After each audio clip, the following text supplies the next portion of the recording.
मेधा शुरू से ही पढ़ने में होशियार और मेधावी छात्रा थी। अच्छी पढ़ाई के बाद अच्छा कॉलेज सिलेक्शन और फिर बहुत अच्छी जॉब। तूने तो मेरा नाम रोशन कर दिया मेधा। अरे लेकिन ये जो काम करने का तरीका है ना, इसे बदल ले।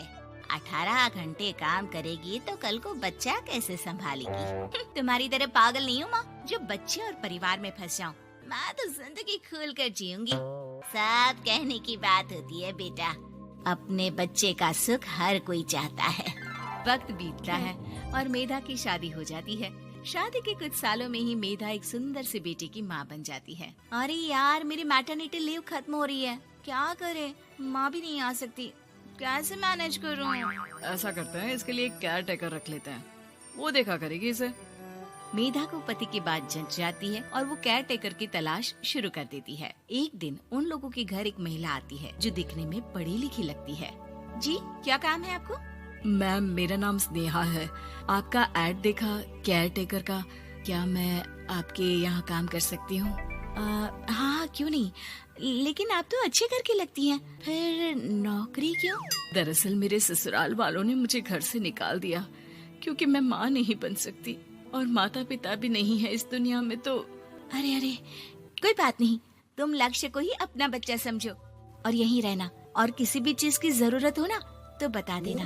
नेहा खुशी खुशी लक्ष्य को संभालने लगती है। रात को जब मेधा घर पर आती है, अरे क्या बात है स्नेहा, तुमने खाना नहीं खाया क्या? अरे दीदी, आपका बेटा टाइम दे तब ना। अरे तो जब वो सोता है तब खा लिया करो।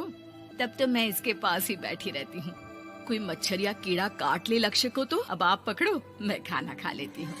स्नेहा वहाँ से चली जाती है। बहुत ही अच्छे से ख्याल रख रही है ये लक्ष्य का। मेधा, इतना तो शायद तुम भी ध्यान नहीं देती।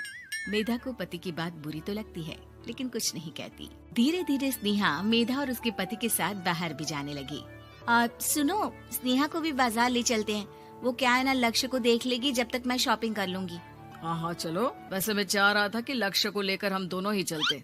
क्या यार, तुम तो फ्री में इमोशनल हो जाते हो, कितना देख लेंगे हम दोनों मिलकर, ले चलो उसे। कार से निकलकर मेधा और लक्ष्य रोड क्रॉस कर रहे थे कि सामने से कार आ जाती है। मेधा का ध्यान नहीं होता, लेकिन स्नेहा तुरंत लक्ष्य को मेधा से छीन लेती है। मेधा गिर जाती है और कार मेधा को छूकर निकलती है, जिससे मेधा को खून आ जाता है। पति मेधा को हाथ देकर उठाता है। स्नेहा लक्ष्य को लेकर गले लगाई रहती है। थैंक्स स्नेहा, मैंने तो ध्यान ही नहीं दिया था कि कार आ रही है।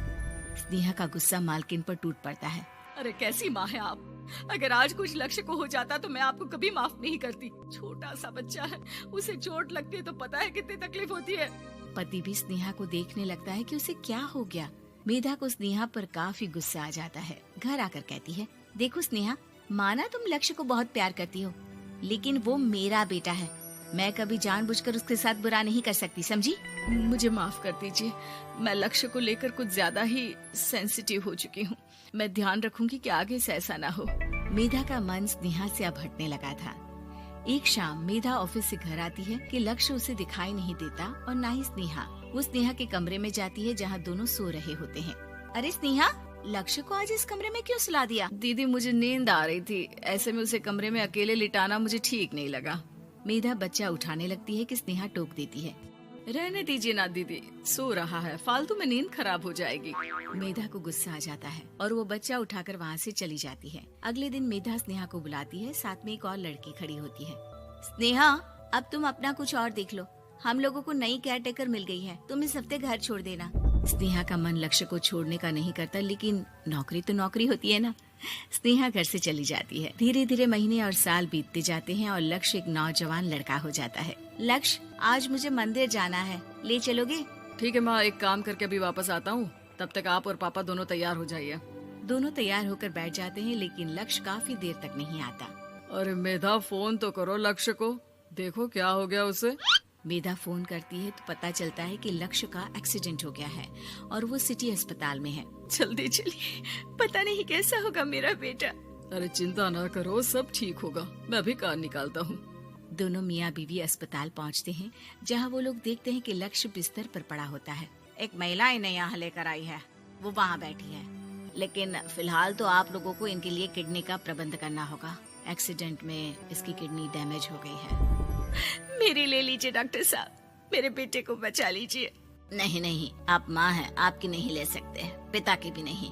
आप किसी रिलेटिव या दोस्त से पता कर लें और हाँ थोड़ा जल्दी करें क्योंकि देर होने से मामला बिगड़ सकता है।